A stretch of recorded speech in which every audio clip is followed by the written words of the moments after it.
ఎవరి కొరకు ఎందుకొరకు సాగించు పోరాటము ఇల్లు విడిచి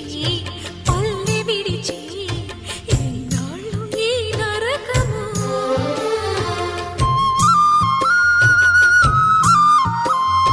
గుండెలో బాధలను దాచుకోవాలి